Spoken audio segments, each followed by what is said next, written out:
하나님 아버지, 다시 한번 우리를 주님의 존전에 불러주시고 부족한 우리들의 찬양과 기도와 또 경배를 또 받아주시니 정말로 감사를 드립니다.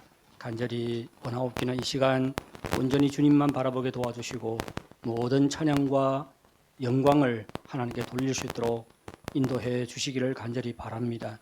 하나님 아버지, 우리 자신의 부족함과 연약함을 아시오니 이 시간 우리에게 말씀해 주시고 주의 말씀을 통해서 다시 한번 우리를 새롭게 하시며 우리의 믿음을 견고케 세워주시며 또 우리를 향하신 하나님의 뜻이 무엇인지 깨닫게 하셔서 또 그 뜻 가운데 행하게 인도해 주시기를 간절히 바라고 원합니다.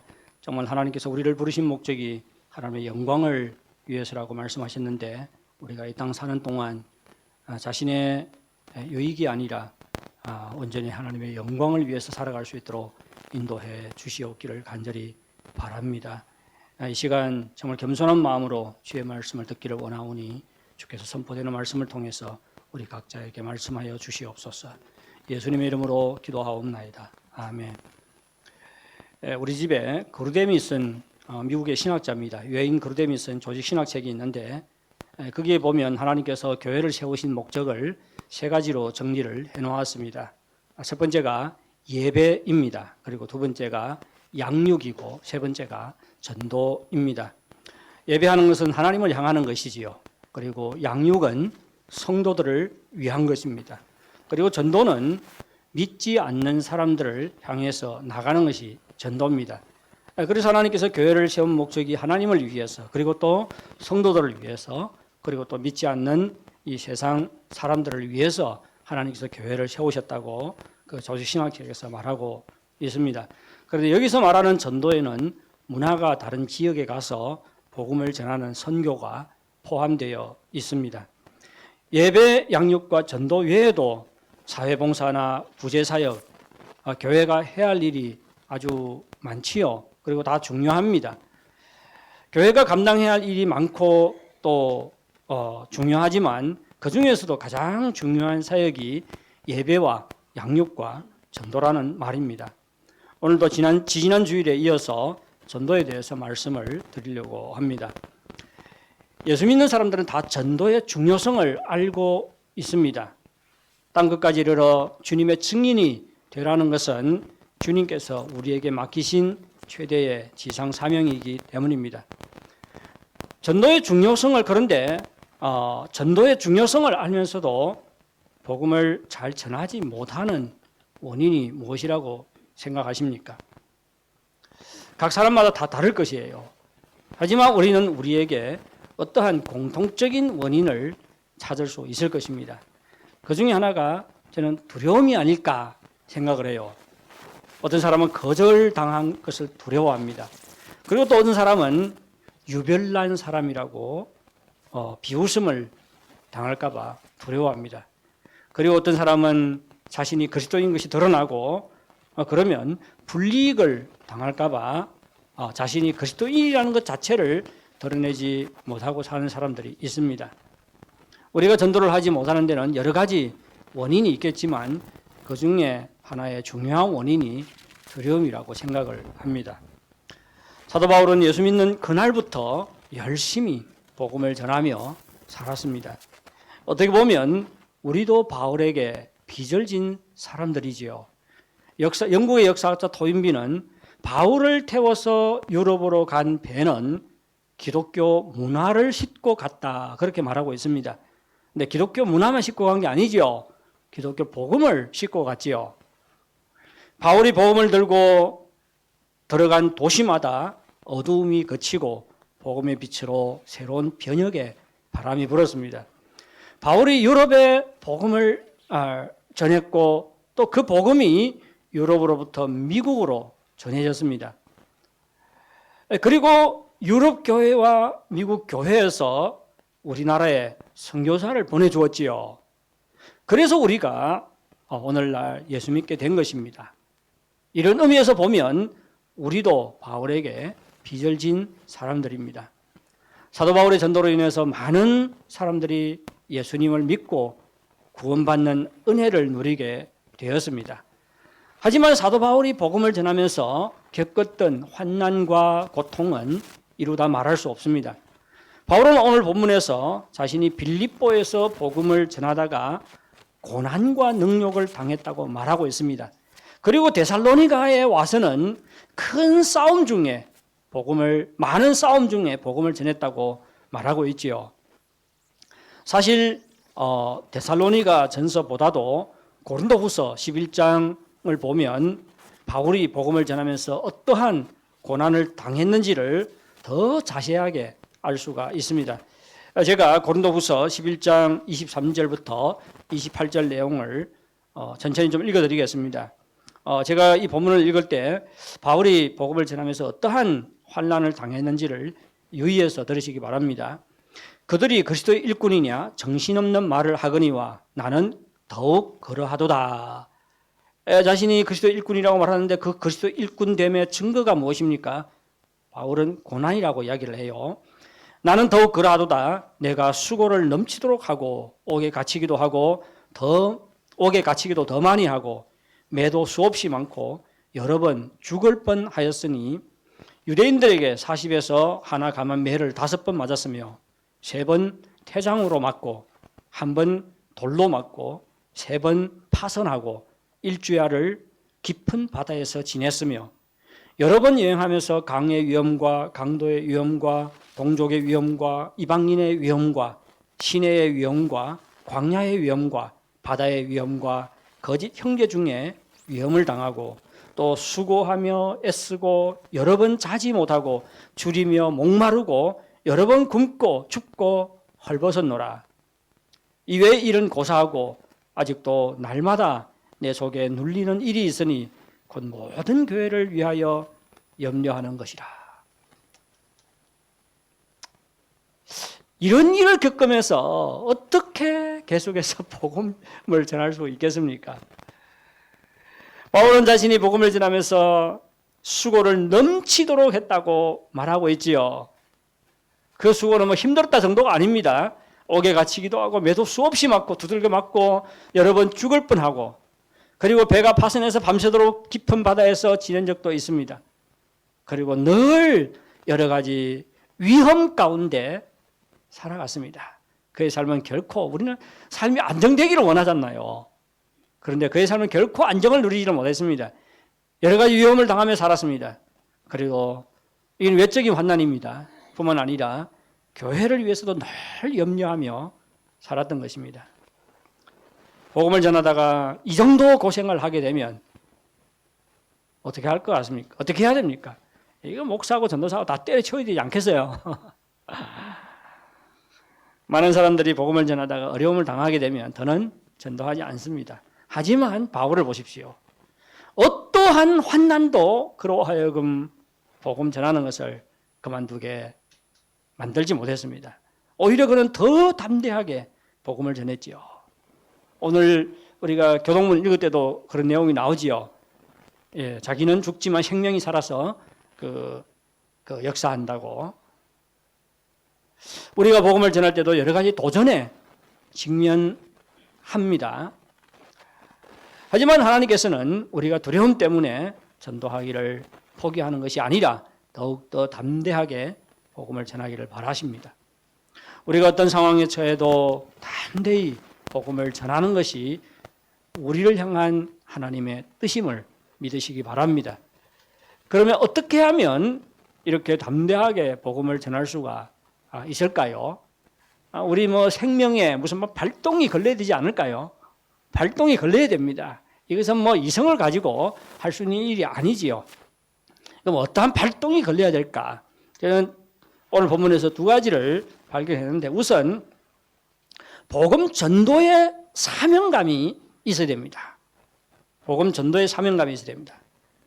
복음 전도의 사명감이 없으면 복음을 전하지 않지요. 우리가 담대히 복음을 전하기 위해서는 전도에 대한 사명감을 가져야 합니다.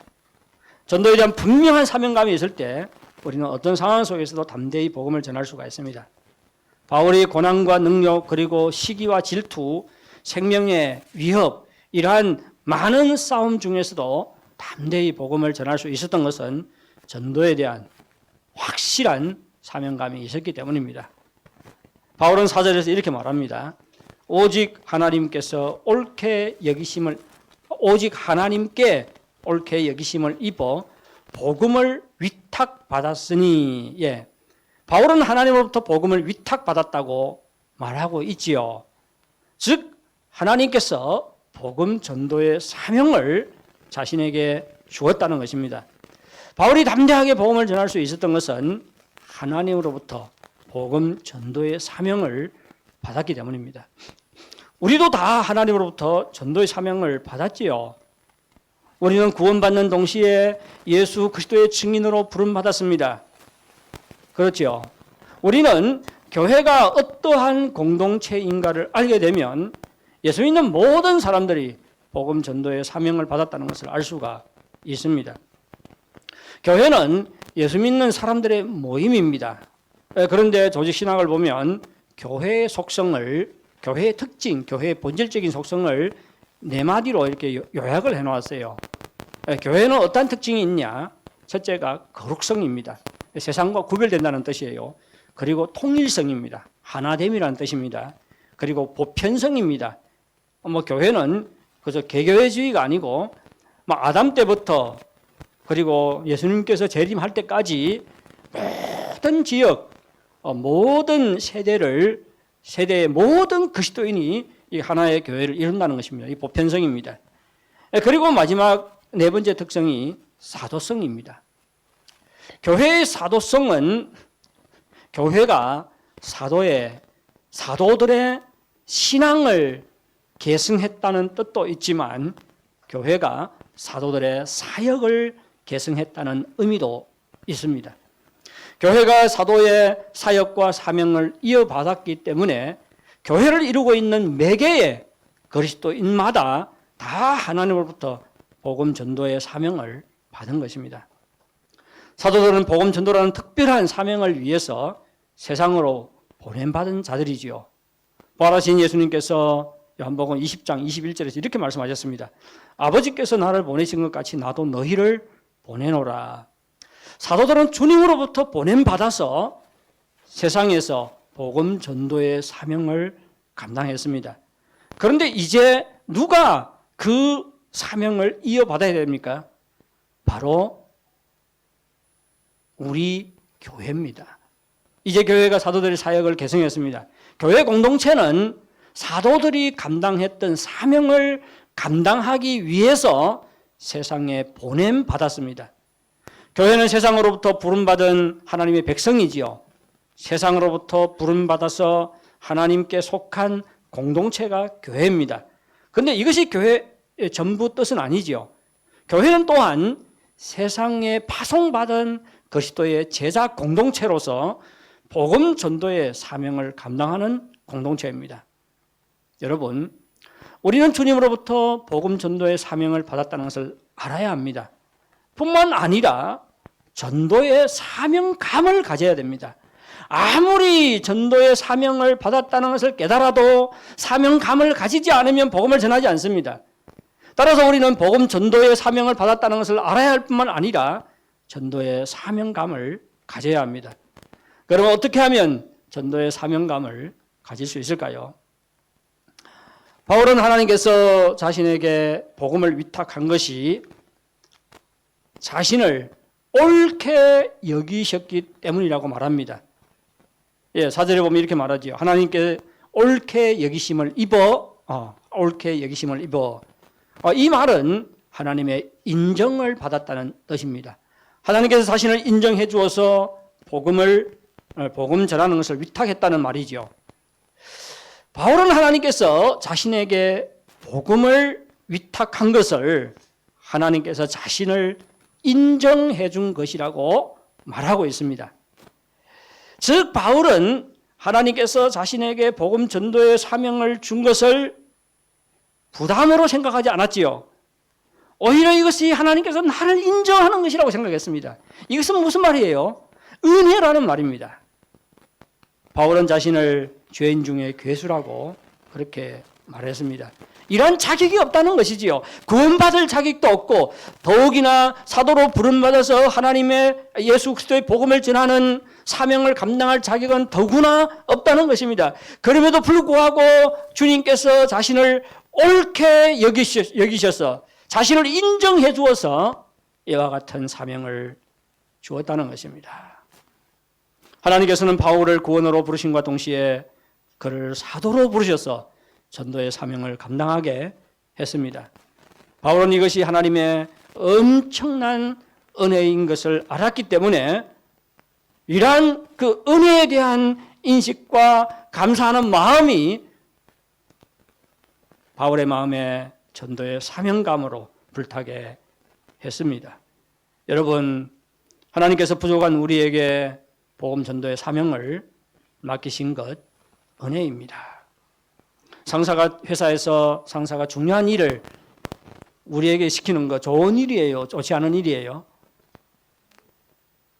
막 귀찮아 죽겠다. 왜 계속해서 어려운 일을 나에게 시키지? 뭐 이렇게 생각할 수 있는 사람이 있습니다. 하지만 상사가 중요한 일을 우리에게 맡긴다는 것은 이게 무슨 뜻이에요? 우리를 인정한다는 뜻이지요. 이것은 좋은 일입니다. 그리고 어떤 큰 회사들은 홍보대사가 있습니다. 그 회사를 널리 알려서 사람들에게 좋은 이미지를 심어주는 것이 홍보대사의 역할입니다. 그런데 아무나 홍보대사로 쓰지 않지요. 유명한 배우들이나 운동선수들을 홍보대사로 위촉하는 경우가 많습니다. 만일 어떤 회사에서 이 정 목사를 홍보대사로 불러준다면 갈까요 말까요? 뭐 홍보대사 보니까 정말로 싱샹 다 쓰더라고요. 아무런 싱샹도 없는 저를 불러줄 리 만무하지요. 그런데 만일 어떤 회사에서 저를 홍보대사로 불러준다면 갈까요 말까요? 갔다가 회사 이미지 망칠라? 뭐 그럴 거 없습니다. 저는 한번 생각을 해봤어요. 만약에 불러주는 회사가 없어서 문제지 정말로 저를 불러준다면 저는 당연히 갈 것입니다. 첫째, 돈 벌지요. 좋잖아요. 그리고 회사를 위해서 좋은 일을 하지요. 얼마나 좋은 일입니까? 불러주는 회사가 없어서 문제입니다. 만일 제가 어떤 회사로부터 홍보대사 역할을 감당해달라고 그런 제안이 오면 저는 어떻게 생각할까요? 참 큰 은혜라고 생각할 것입니다. 왜? 그럴 자격이 없기 때문입니다. 여러분, 복음을 전한다는 것은 예수님의 홍보대사 역할을 감당하는 것입니다. 이것은 어떤 회사의 홍보대사 역할을 감당하는 것보다 훨씬 큰 은혜가 아닐 수가 없습니다. 하나님께서 우리를 인정해 주셔서 우리에게 복음 전도의 중요한 사명을 맡기신 것입니다. 우리 모두가 전도의 사명이 얼마나 큰 은혜인가를 깨달을 때에 전도에 대한 사명감을 가질 수 있습니다. 우리는 전도에 대한 사명감을 가져야 될 뿐만 아니라 또 한 가지 우리 참 마음의 변화가 있어야 되는데 그것은 뭔가 하면 하나님을 기쁘시게 하고자 하는 소원과 갈망이 우리 마음 가운데 있어야 합니다. 우리가 담대히 복음을 전하며 살기 위해서는 하나님을 기쁘시게 하고자 하는 소원이 우리 마음에 있어야 됩니다. 만일 우리의 소원이 하나님을 기쁘시게 하는 것이라면 우리는 어떻게 해서든지 복음을 전하려고 노력하게 될 것입니다. 사도 바울을 보십시오. 사도 바울은 2절에서 하나님을 힘입어서 담대히 복음을 전했다고 말하고 있지요. 그런 다음에 자신이 그렇게 한 것이 사람을 기쁘게 하려 하심이 아니라 하나님을 기쁘시게 하려 한 것이라고 4절에서 말하고 있습니다. 제가 4절 한번 읽어드릴게요. 오직 하나님께 옳게 여기심을 입어 복음을 위탁받았으니 우리가 이같이 말하면 여기서 이같이 말하면은 복음을 위탁받았잖아요. 그래서 위탁받은 복음을 말한다는 뜻입니다. 즉 다시 말해서 전도한다는 뜻이에요. 우리가 이같이 말하면 사람을 기쁘게 하려 함이 아니요. 무엇을 위해서? 오직 우리 마음을 감찰하시는 하나님을 기쁘시게 하려 함이라. 예, 복음을 전하는 동기와 목적이 무엇이지요? 하나님을 기쁘시게 하려는 것입니다. 사도 바울이 담대히 복음을 전했던 것은 하나님을 기쁘시게 하는 것이 그의 소원과 갈망이었기 때문입니다. 바울의 마음에 하나님을 기쁘시게 하고자 하는 강렬한 소원이 있었기 때문에 그는 어떤 상황 속에서도 담대히 복음을 전할 수 있었습니다. 하지만 사람들은 바울이 불순한 동기와 목적을 가지고 복음을 전한다고 바울을 비방했습니다. 그 중에 하나가 자신의 이익을 위해서 복음을 전한다는 것입니다. 자신의 이익을 위해서 간사함이나 부정이나 속임수로 복음을 전한다고 바울을 비방했습니다. 그리고 또 하나는 사람을 기쁘게 하기 위해서 순수한 복음을 전하지 않고 사람에 맞추어서 복음을 변질시키고 있다고 말하는 사람들도 있었습니다. 그래서 바울은 3절에서 이런 말을 합니다. 우리의 권모는 간사함이나 부정에서 난 것이 아니요 속임수로 하는 것도 아니라 내가 내 자신의 유익을 위해서 간사함, 부정함, 속임수로 하는 것이 아니라는 뜻입니다. 그리고 4절에서는 사람을 기쁘게 하려 함이 아니요라고 못 받고 있지요. 바울이 담대히 복음을 전하는 것은 자신의 이익을 위한 것도 아니고 사람들의 환심을 사기 위한 것도 아니었습니다. 바울이 담대하게 복음을 전한 유일한 동기와 목적은 바로 하나님을 기쁘시게 하기 위해서였습니다. 하나님을 기쁘시게 하고자 하는 소원이 그에게 있었기 때문에 바울은 어떤 상황 속에서도 담대히 복음을 전했습니다. 형제자매 여러분, 만일 우리의 마음에 하나님을 기쁘시게 하고자 하는 소원과 갈망이 있다면 우리도 담대히 복음을 전할 것입니다. 하지만 많은 경우에 제가 그리스도인들을 보면요, 자신의 생각에 너무 신경을 씁니다. 그리고 다른 사람의 생각을 너무 신경 씁니다. 대신 하나님의 마음이 어떤가에 대해서는 별로 신경을 쓰지 않는 경우가 많지요. 우리는 우리 자신이 다른 사람으로부터 거절과 비웃음과 배척을 당할까 봐 두려워합니다. 자신에 대해서 신경을 쓰는 것이에요. 그리고 복음을 전했다가 상대방에게 불쾌감을 줄까 봐 입을 열지 못하는 사람들도 있습니다. 상대편의 느낌, 상대편의 생각에 대해서 너무 배려를 하는 것이죠. 반대로 하나님께서 이 시간 우리에게 원하시는 것이 무엇인지 여러분은 생각해 보았습니까? 믿지 않는 사람들을 만날 때, 우리가 믿지 않는 사람들을 만날 때 무엇을 할 때 하나님께서 가장 기뻐하시겠는가? 여러분은 생각하십니까? 만일 우리가 하나님의 마음이 무엇인가 생각하고 하나님을 기쁘시게 해드리기 원한다면 우리 자신이나 상대편의 느낌과 생각보다도 하나님을 기쁘시게 해드리기 위해서 입을 열어서 복음을 전할 것입니다. 그러면 바울은 무엇 때문에 그토록 하나님을 기쁘시게 하기 원했을까요? 이것은 마음에서 우러나오는 것이지요. 언제 이렇게 참 그 상대편을 참 기쁘게 해드리고 싶습니까? 언제 그래요? 사랑할 때 그러지 않습니까? 사랑할 때요. 우리 한번 바울을 한번 보겠습니다. 바울의 불순한 동기와 목적으로 복음을 전하지 않고 오직 하나님을 기쁘시게 하기 위해서 복음을 전한 것은 바울은 하나님은 우리 마음을 감찰하시는 분이시기 때문이다. 이렇게 말하고 있습니다. 옛말에 10길 물속은 알아도 한 길 사람 속은 알기 어렵다라는 말이 있지요. 사람의 마음은 변화무쌍합니다. 깊이 감추어져 있는 경우가 많아서 알기가 너무 어렵습니다. 우리는 사람의 마음을 잘 몰라요. 때로는 자신의 마음도 잘 모를 때가 있지요. 내가 생각하는 것이 무엇인지, 내 진정 소원이 무엇인지 잘 모릅니다. 하지만 우리 하나님은 전지하십니다. 우리의 마음을 속속들이 아시는 분이시죠. 하나님은 우리의 생각, 우리의 마음을 다 감찰하시고 아실 뿐만 아니라 또한 우리를 심판하시는 분이시지요. 여기에 감찰하신다는 말 속에는 우리를 살펴보고 안다는 그런 뜻이 있을 뿐만 아니라 또 심판을 행하시는 분, 이런 의미가 포함되어 있습니다.